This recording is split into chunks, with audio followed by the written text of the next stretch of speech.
ಇನ್ನು ಚಾಲಕನ ನಿಯಂತ್ರಣ ತಪ್ಪಿ ಹಳ್ಳಕ್ಕೆ ನುಗ್ಗಿರುವಂತಹ ಕೆಎಸ್ಆರ್ಟಿಸಿ ಬಸ್ ಪಲ್ಟಿಯಾಗಿ 10ಕ್ಕೂ ಹೆಚ್ಚು ಮಂದಿಗೆ ಗಾಯಗಳಾಗಿವೆ. ಇದಾಗಿರುವಂತದ್ದು ಮಂಡ್ಯದ ರಾಗಿಮುದ್ದನಹಳ್ಳಿಯ ಗೇಟ್ ಬಳಿ ಈ ಒಂದು ಘಟನೆ ಸಂಭವಿಸಿದೆ. ಬಸ್ ಪಲ್ಟಿಯಾಗಿ 10ಕ್ಕೂ ಹೆಚ್ಚು ಮಂದಿ ಗಾಯಗೊಂಡಿದ್ದಾರೆ. ಬಸ್ನಲ್ಲಿ 30ಕ್ಕೂ ಹೆಚ್ಚು ಜನ ಪ್ರಯಾಣಿಕರು ಇದ್ದರು. ಸ್ಥಳೀಯರಿಂದ ಬಸ್ನಲ್ಲಿದ್ದಂತಹ ಪ್ರಯಾಣಿಕರ ರಕ್ಷಣೆಯಾಗಿದೆ. ಬೆಂಗಳೂರಿನಿಂದ ಮೈಸೂರು ಕಡೆಗೆ ಹೋಗುವಾಗ ಈ ಘಟನೆ ಸಂಭವಿಸಿದೆ. ಮಂಡ್ಯ ಗ್ರಾಮಾಂತರ ಪೊಲೀಸ್ ಠಾಣಾ ವ್ಯಾಪ್ತಿಯಲ್ಲಿ ಪ್ರಕರಣ ಕೂಡ ಈಗ ದಾಖಲು ಮಾಡಿಕೊಂಡಿದ್ದಾರೆ. ನೋಡಿ, ದೃಶ್ಯದಲ್ಲಿ ನೋಡ್ತಾ ಇದ್ರೆ ಮಂಡ್ಯದ ರಾಗಿಮುದ್ದನಹಳ್ಳಿ ಗೇಟ್ ಬಳಿ ಆಗಿರುವಂಥದ್ದು. ವೇಗವಾಗಿ ಬರ್ತಾ ಇದ್ದಂತಹ ಬಸ್ ನಿಯಂತ್ರಣ ತಪ್ಪಿದೆ.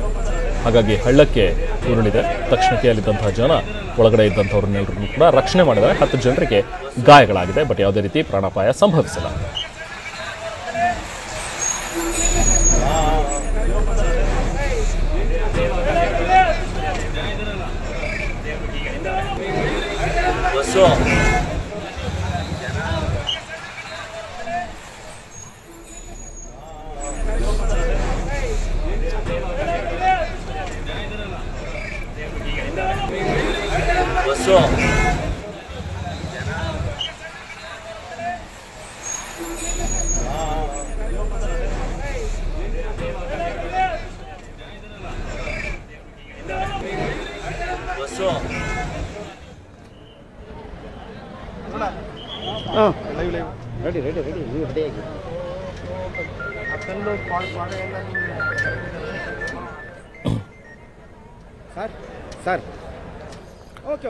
ಮಂಡ್ಯದ ರಾಗಿಮುದ್ದನಹಳ್ಳಿಯಿಂದ ನೇರ ಪ್ರಸಾರವನ್ನು ನೋಡ್ತಾ ಇದ್ರಿ ನೀವು. ಲೈವ್ ವಿಜುವಲ್ಸ್ ಇದು.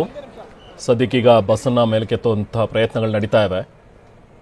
ಮಂಡ್ಯದ ರಾಗಿಮುದ್ದನಹಳ್ಳಿಯಿಂದ ಲೈವ್ ವಿಜುವಲ್ಸ್ ಅನ್ನ ನೋಡ್ತಾ ಇದ್ರಿ. ಮೈಸೂರಿನಿಂದ ಬೆಂಗಳೂರಿಗೆ ಹೋಗ್ತಾ ಇದ್ದಂಥ ಬಸ್ ಇದು. ಚಾಲಕನ ನಿಯಂತ್ರಣ ತಪ್ಪಿ ಈ ಮಂಡ್ಯದ ರಾಗಿಮುದ್ದನಹಳ್ಳಿ ಗೇಟ್ ಹತ್ರ ಗುಂಡಿಗೆ ಬಿದ್ದಿದೆ. ತಕ್ಷಣಕ್ಕೆ ಅಲ್ಲಿದ್ದಂತಹ ಜನ, ಸ್ಥಳೀಯರೆಲ್ಲರೂ ಕೂಡ ಒಳಗಡೆ ಇದ್ದಂತಹ ಪ್ರಯಾಣಿಕರನ್ನ ರಕ್ಷಿಸಿದ್ದಾರೆ. ಯಾವುದೇ ಹೆಚ್ಚಿನ ಅನಾಹುತಗಳು ಸಂಭವಿಸಿಲ್ಲ. ಬಟ್ 30ಕ್ಕೂ ಹೆಚ್ಚು ಜನ ಇದ್ರಂತೆ ಒಳಗಡೆ. 10ಕ್ಕೂ ಹೆಚ್ಚು ಜನರಿಗೆ ಗಾಯಗಳಾಗಿವೆ, ಸಣ್ಣ ಪುಟ್ಟ ಗಾಯಗಳವು. ಅವ್ರನ್ನು ಕೂಡ ಅಲ್ಲೇ ಚಿಕಿತ್ಸೆ ಕೊಡಿಸಿದ್ದಾರೆ. ಸ್ಥಳದಲ್ಲಿ ನಾವು ಪ್ರತಿನಿಧಿ ಪ್ರಶಾಂತ್ ಇದ್ದಾರೆ. ಡೀಟೇಲ್ಸ್ ಪಡೆಯೋಣ. ಪ್ರಶಾಂತ್, ಈಗ ಲೈವ್ ವಿಜುವಲ್ಸ್ ನೋಡ್ತಾ ಇದ್ವಿ. ಬಸ್ಸನ್ನ ಇನ್ನೂ ಕೂಡ ಬಹುಶಃ ಮೇಲೆ ಕೆತ್ತಿಲ್ಲ. ಬಟ್ ಹೇಗಾಗಿದ್ದು ಅಂತ ಇದು ಈ ರೀತಿಯಾಗಿ ಆಗೋದಕ್ಕೆ ಹೇಗೆ ಸಾಧ್ಯ ಆಗಿದ್ದು ಪ್ರಶಾಂತ್?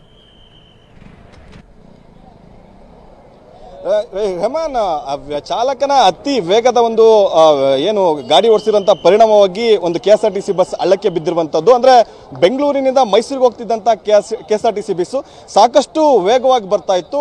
ಆತನ ನಿಯಂತ್ರಣ ತಪ್ಪಿ ಪ್ರಾರಂಭದಲ್ಲಿ ಡ್ರೈವರ್ಗೆ ಡಿಕ್ಕಿ ಹೊಡೆದಿರುವಂತದ್ದು, ಆ ನಂತರದ ಹಳ್ಳಕ್ಕೆ ಕೂಡ ಬಿದ್ದಿರುವಂತದ್ದು. ನಾನೀಗ ಆ ಸ್ಥಳದಲ್ಲಿ ದೃಶ್ಯದಲ್ಲಿ ಕೂಡ ನೋಡಬಹುದು. ಇದು ಬೆಂಗಳೂರು ಮೈಸೂರು ಹೆದ್ದಾರಿ ಪಕ್ಕದಲ್ಲಿರುವಂತಹ ಸರ್ವಿಸ್ ರಸ್ತೆಯ ಪಕ್ಕದಲ್ಲಿ ಆಗಿರುವಂತದ್ದು. ಮಂಡ್ಯ ತಾಲೂಕಿನ ರಾಗಿಮುದ್ದನಹಳ್ಳಿ ಅಂತ ಒಂದು ಭೀಕರ ರಸ್ತೆ ಅಪಘಾತ ಸಂಭವಿಸಿರುವಂತದ್ದು. ಅಂದ್ರೆ ಬೆಂಗಳೂರಿನಿಂದ ಮೈಸೂರಿಗೆ ಹೋಗ್ತಿದ್ದಂತ ಕೆಎಸ್ಆರ್ಟಿಸಿ ಬಸ್ ನಲ್ಲಿ ಸುಮಾರು 50ಕ್ಕೂ ಹೆಚ್ಚು ಪ್ರಯಾಣಿಕರಿದ್ರು. ಚಾಲಕ ಅತಿ ವೇಗವಾಗಿ ಒಂದು ಸರ್ವಿಸ್ ರಸ್ತೆಯಲ್ಲಿ ಬಂದಿದ್ದಾನೆ. ಸರ್ವಿಸ್ ರಸ್ತೆಯಲ್ಲಿ ಬಂದಂತ ಸಂದರ್ಭದಲ್ಲಿ ಅಂದ್ರೆ ರಸ್ತೆಯ ಬಲಭಾಗದಲ್ಲಿ ಒಂದು ಡಿವೈಡರ್ಗೆ ಪ್ರಾರಂಭದಲ್ಲಿ ಡಿಕ್ಕಿ ಹೊಡೆದು ಆನಂತರದ ರಸ್ತೆ ಎಡಭಾಗದಲ್ಲಿ ನಿಂತಂತ ಸಾಕಷ್ಟು ಬೈಕ್ಗಳಿಗೂ ಕೂಡ ಡಿಕ್ಕಿಯನ್ನ ಹೊಡೆದಿರುವಂತದ್ದು. ಅಂದ್ರೆ ಆ ಡಿಕ್ಕಿ ಹೊಡೆದು ಒಂದು ಬೈಕ್ ಅನ್ನು ಕೂಡ ಹಳ್ಳಕ್ಕೆ ತಳ್ಕೊಂಡು ಹೋಗಿಯಾನೆ. ಬಸ್ನ ಮುಂಭಾಗದಲ್ಲೂ ಕೂಡ ಒಂದು ಏನು ಬೈಕ್ ಕೂಡ ಬಿದ್ದಿದೆ. ದೃಶ್ಯದಲ್ಲಿ ನೋಡಬಹುದು. ಅತಿ ವೇಗವಾಗಿ ಡಿಕ್ಕಿ ಹೊಡೆದಂತ ಪರಿಣಾಮವಾಗಿ ಬೈಕು ಕೂಡ ಸಂಪೂರ್ಣವಾಗಿ ಜಖಮ್ ಆಗಿದೆ. ಈಗಾಗಲೇ ಬಂದಿರುವಂತಹ ಮಾಹಿತಿ ಪ್ರಕಾರ ಒಬ್ಬರ ಕಾಲ್ ಕೂಡ ಕಟ್ ಆಗಿರುವಂತದ್ದು. 10ಕ್ಕೂ ಹೆಚ್ಚು ಜನರಿಗೆ ಗಂಭೀರವಾದಂತಹ ಗಾಯಗಳಾಗಿದ್ದಾವೆ. ಸ್ಥಳಕ್ಕೆ ಮಂಡ್ಯ ಎಸ್ಪಿ ಯತೀಶ್ ಅವರು ಕೂಡ ಬಂದಿದ್ದಾರೆ. ಅವರು ಕೂಡ ಈಗ ಪರಿಶೀಲನೆ ಮಾಡ್ತಾ ಇದ್ದಾರೆ. ಆದ್ರೆ ಯಾವುದೇ ರೀತಿಯ ಸಾವು ನೋವುಗಳು ಸಂಭವಿಸಿಲ್ಲ. ಸಾಕಷ್ಟು ಜನಕ್ಕೆ ಗಾಯಗಳಾಗಿದ್ದಾವೆ ಅನ್ನೋಂಥದ್ದು ಕೂಡ ತಿಳಿದು ಬಂದಿರುವಂತದ್ದು. ಈಗಾಗಲೇ ಸಾಕಷ್ಟು ಪರಿಶೀಲನೆ ಕೂಡ ನಡೆಸ್ತಾ ಇದ್ದಾರೆ. ಚಾಲಕನು ಕೂಡ ಕೆಲವೊಂದಿಷ್ಟು ಗಾಯಗಳಾಗಿದ್ದಾವೆ ಅನ್ನೋಂಥದ್ದು ಕೂಡ ತಿಳಿದು ಬಂದಿರುವಂತದ್ದು. Rehman. Okay, thank you Prashant.